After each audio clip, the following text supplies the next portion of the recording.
Hi, ഇന്ന് നമ്മളൊരു special തൈര് ഇഡ്ഡലിയാണ് കേട്ടോ ഉണ്ടാക്കുന്നത്. അതും ഈ ടേസ്റ്റ് എന്ന് പറഞ്ഞാൽ ഹോട്ടലിൽ കിട്ടണതിനെക്കാട്ടും ടേസ്റ്റിൽ നമുക്ക് വീട്ടിലുണ്ടാക്കാം. ഞാൻ കുറച്ച് സൂത്രപ്പണികളൊക്കെ ചെയ്യുന്നുണ്ട്. അപ്പോൾ ഇങ്ങനെയാണ് നിങ്ങൾ ഉണ്ടാക്കാറെന്ന് വെച്ചാൽ കമൻറ്റ് ചെയ്യൂ. അതല്ലെങ്കിൽ ബാക്കി വന്ന ഇഡ്ഡലി മാവുകൊണ്ട് ഒട്ടും വൈകിക്കാതെ ഇത് ഉണ്ടാക്കി നോക്കിക്കോളൂ കേട്ടോ. കുറച്ച് സാധനവും 10 മിനിറ്റ് മതി ഇത് ഉണ്ടാക്കാൻ. നോക്കിയാലോ, വരും. അപ്പോൾ അതിന് വേണ്ടി നമ്മൾ ഒരു 5-6 പച്ചമുളകും ഒരു ചെറിയ കഷ്ണം ഇഞ്ചിയും കൂടി ചേർത്തിട്ട് ഇതുമാതിരി നന്നായിട്ടൊന്ന് ചതച്ചെടുക്കണ്ട കേട്ടോ. അരയ്ക്കേണ്ട, ചതച്ചെടുത്താൽ മതി കേട്ടോ. നമുക്കിത് ആവശ്യമുണ്ട്. അപ്പോൾ ഇത്രയും വേണം അതിന് കേട്ടോ. അപ്പോൾ ഇത് ഞാൻ ചതച്ചത് അതുപോലൊരു ബൗളിലേക്ക് മാറ്റിയെടുക്കുന്നുണ്ട്. ഇനി നമുക്ക് വേണ്ടത് ഒരു ക്യാരറ്റാണ്. ആ ക്യാരറ്റ് നന്നായിട്ടൊന്ന് ചിരവിയെടുക്കണം. ചെറിയ പീസസ് ആയിട്ട് ഇടാറില്ല, നമുക്കിങ്ങനെ ചിരവിയെടുക്കണതാണ് കുറച്ചുകൂടി ടേസ്റ്റ് കേട്ടോ. അപ്പോൾ ഇതുപോലെ ഒന്ന് ചിരവി എടുത്തോളൂ. അപ്പോൾ നമ്മുടെ ക്യാരറ്റും റെഡി ആയിട്ടുണ്ട്, നമ്മളുടെ പച്ചമുളക് ഇഞ്ചിയും ചതച്ചതും റെഡിയായി. ഇനി വേണ്ട നമുക്ക് ബാക്കി വന്ന ഇഡ്ഡലി മാവാണ് കേട്ടോളൂ. അപ്പോൾ ഈ ഇഡ്ഡലി മാവിലേക്ക് നമുക്ക് ഈ ക്യാരറ്റിൽ നിന്ന് കുറച്ച് നമ്മളതിലേക്ക് ചേർത്തി കൊടുക്കുന്നുണ്ട്. അതേപോലെ തന്നെ നമ്മൾ പച്ചമുളകും ഇഞ്ചിയും ചതച്ച് വെച്ചില്ലേ, അതൊന്നും കുറച്ച് നമുക്ക് ചേർത്തി കൊടുക്കണം കേട്ടോളൂ ഇതിലേക്ക്.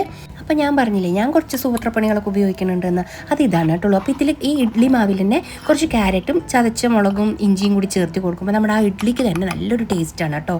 അത് നമ്മൾ ആ തൈര് ഇഡ്ഡലി ഉണ്ടാക്കുന്ന സമയത്ത്, അല്ലാണ്ട് വെറുതെ ഇഡ്ഡലി ഉണ്ടാക്കുമ്പോൾ അതിനേക്കാട്ടും ടേസ്റ്റാണ്. ഇതുപോലെ ഒന്ന് ചെയ്ത് നോക്കൂട്ടുള്ളൂ. ഇത് ഞാൻ പറഞ്ഞ ഒരു സൂത്രപ്പണിയാണ്. ഇനിയും കുറച്ചും കൂടി സൂത്രപ്പണികൾ ഉണ്ട് കേട്ടതിൽ, ഞാൻ പറഞ്ഞുതരാം. അപ്പോൾ എണ്ണ തടവിയ ഒരു ഇഡ്ഡലി പാത്രത്തിൽ നമ്മൾ ആ ഇഡ്ഡലിയൊക്കെ ഒഴിച്ച് ഒരു 5-10 മിനിറ്റ് നമ്മൾ സാധാരണ ഇഡ്ഡലി വേവിക്കണമാതിരി ഇത് നമുക്കൊന്ന് വേവിച്ചെടുക്കാം കേട്ടുള്ളൂ. അപ്പോഴേക്കും നമുക്ക് ഇതിലേക്ക് വേണ്ട തൈര് റെഡിയാക്കാം. തൈര് ഇഡ്ഡലിയാണല്ലോ, അപ്പോൾ തൈര് വേണമല്ലോ. അപ്പോൾ ഇത് തൈരിൽ കുറച്ച് വെള്ളം ഒഴിച്ചിട്ട്, കുറച്ച് വെള്ളം ഒഴിച്ച മോരാണ് കേട്ടോ ഇത്. ഇനി ഇതിലേക്ക് ആവശ്യത്തിന് ഉപ്പും 1 സ്പൂൺ പഞ്ചസാരയും ചേർത്തിട്ടുണ്ട്. പുളിച്ച തൈര് എടുക്കണ്ട കേട്ടോ, ഇത് അധികം പുളിയുള്ള തൈരിൽ ഇത് നന്നായിരിക്കില്ല.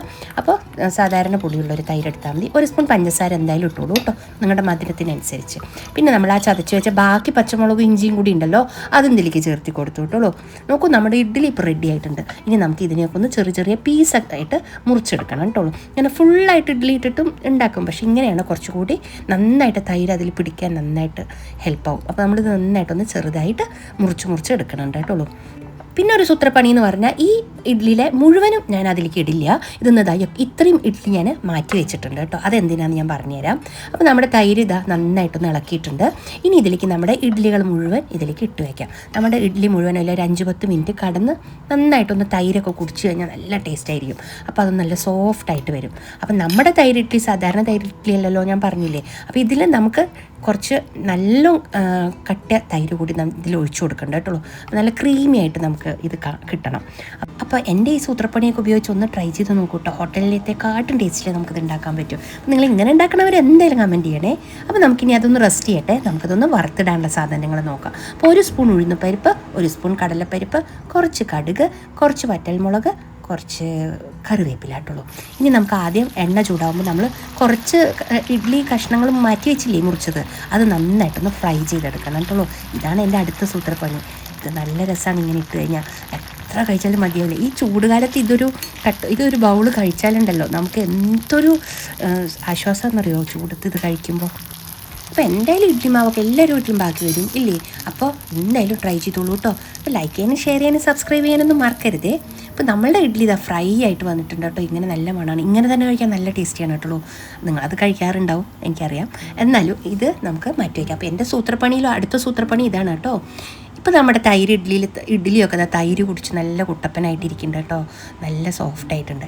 ഇനി നമ്മളുടെ ക്യാരറ്റ് ചെരുവിയത് ബാക്കി വെച്ചിട്ടുണ്ടല്ലോ, അത് ഇതിലേക്ക് ഇട്ട് കൊടുക്കാട്ടുള്ളൂ. കുറച്ച് നമ്മുടെ ക്വാണ്ടിറ്റിക്ക് അനുസരിച്ചിട്ട് അതിൻ്റെ മുകളിൽ കുറച്ച് ഇങ്ങനെ ഇട്ട് കൊടുക്കാം. എന്തൊരു ഭംഗിയല്ലേ കാണാൻ, വൈറ്റും ഓറഞ്ചൊക്കെ ആയിട്ട് നല്ല രസമുണ്ട്.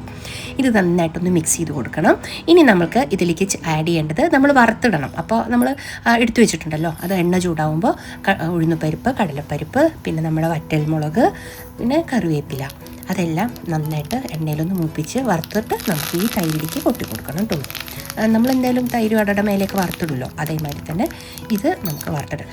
നമുക്ക് ചിലപ്പോൾ തൈര് വടയെക്കാട്ടും കൂടുതൽ ഇഷ്ടപ്പെടും ഈ ഒരു റെസിപ്പി കേട്ടോ. നിങ്ങൾ എന്തായാലും ട്രൈ ചെയ്തോളൂ കേട്ടോ. അപ്പോൾ ഇതാ ആ വറുത്തിട്ടതിനെ ഞാൻ അതിലേക്ക് കൊട്ടി കൊടുത്തിട്ടുണ്ട് കേട്ടോ. നല്ല മണമാണിപ്പോൾ, നല്ല രസമാണ് കഴിക്കാൻ. അപ്പോൾ എന്തായാലും ട്രൈ ചെയ്യുമല്ലോ അല്ലേ. ഇനി നമ്മൾ വറുത്ത് വെച്ചിട്ടുള്ള ഇഡ്ഡലിയുടെ പീസ് ഉണ്ടല്ലോ, ഫ്രൈ ചെയ്ത ഇഡ്ഡലി, അതും കൂടി ഇതിലേക്ക് മിക്സ് ചെയ്യണം. അപ്പോൾ സോഫ്റ്റായിട്ടും ഇരിക്കും, ഇടയ്ക്കിടയ്ക്ക് നമുക്ക് ഇങ്ങനത്തെ ക്രിസ്പി ആയിട്ടുള്ള ഇഡ്ഡലിയും കഴിക്കാൻ കിട്ടും. അപ്പോൾ ഇതാണ് എൻ്റെ സൂത്രപ്പണി കേട്ടോ. ഇങ്ങനെ ചെയ്തോളൂ, നല്ല രസമാണ്. അതുകൊണ്ടാണ് പറഞ്ഞത്, ചെയ്തോളൂ കേട്ടോ. അപ്പോൾ ഇത് നന്നായിട്ടൊന്ന് മിക്സ് ചെയ്യാം. ഇനി നമുക്കിതിൻ്റെ ഒരു ബൗളിലേക്ക് മാറ്റാം. പിന്നെന്താ കഴിക്കുക തന്നെ. എനിക്ക് വയ്യ, ചൂടുകാലത്ത് ഈ ഒരു ബൗൾ കഴിച്ചു കഴിഞ്ഞാൽ നല്ല സുഖമാണ് ഇത് കഴിക്കാൻ. അപ്പോൾ ഇതെന്തായാലും ട്രൈ ചെയ്യൂ, വീട്ടിലെല്ലാവർക്കും ഉണ്ടാക്കി കൊടുക്കും കേട്ടോ. ബാക്കി വന്ന ഇഡ്ഡലി കൊണ്ടും ചെയ്യാം. അതിൽ പക്ഷേ കുറച്ചുകൂടി ഞാൻ ചെയ്ത മാതിരി ക്യാരറ്റും ഇഞ്ചിയും പച്ചമുളകൊക്കെ ഇടുമ്പോൾ ആ ഇഡ്ഡലിക്ക് ഒരു പ്രത്യേക ഒരു ഫ്ലേവറാണ്.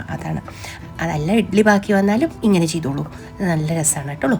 അപ്പോൾ ഇത് എന്തായാലും ട്രൈ ചെയ്ത് നോക്കൂ. നമ്മുടെ കഴിക്കാനുള്ളൊരു ബൗൾ ഇതാ റെഡി ആയിട്ടുണ്ട് കേട്ടോളൂ. അപ്പോൾ നിങ്ങൾക്ക് എല്ലാവർക്കും ഈ വീഡിയോ ഇഷ്ടമായോ? അപ്പോൾ ലൈക്ക് ചെയ്യാനും ഷെയർ ചെയ്യാനും സബ്സ്ക്രൈബ് ചെയ്യാനും ഒന്നും മറക്കരുത് കേട്ടോളൂ.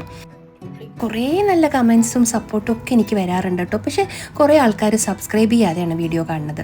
അങ്ങനെ ചെയ്യരുത് കേട്ടോളൂ, സബ്സ്ക്രൈബ് ചെയ്യണേ. അപ്പോൾ വിഷു അല്ലേ വരുന്നത്, എല്ലാവർക്കും എൻ്റെ സ്നേഹം നിറഞ്ഞ വിഷു ആശംസകൾ കേട്ടോളൂ.